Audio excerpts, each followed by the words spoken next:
Hey guys, Todd with Vapor Honing Technology here today, and we are discussing sandblasting and using high or low pressure versus the media that we're using and why you would want to do either or. Depending on the part you're actually blasting, softer metals, you want to use a lower pressure, at least initially starting off with. It's always easier to move up in pressure than it is to move down in pressure. If you're going to blast something you're not real sure about it, start at a lower pressure. Your abrasive will play a factor in this, to where a glass bead is a hollow round bead versus say a aluminum oxide, which is an angular shaped piece that has that cutting edge to it. Anytime that you're blasting, like I said, your best bet is to start at a lower pressure. If you're using soft materials, low pressure, probably want to go with something less aggressive. Now, if you're trying to put a texture on the surface, you could use an aluminum oxide to texture that surface to be ready for a paint. Again, if this is something that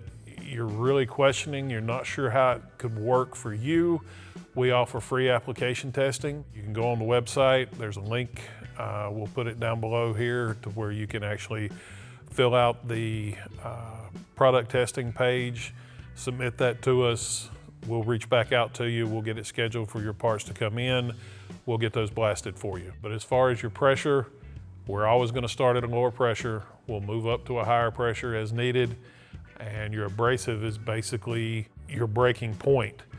You don't want to use real high pressure with like glass bead, it's just going to shatter it that much quicker.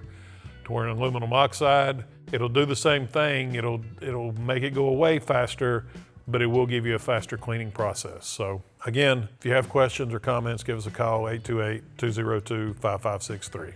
Thanks for watching.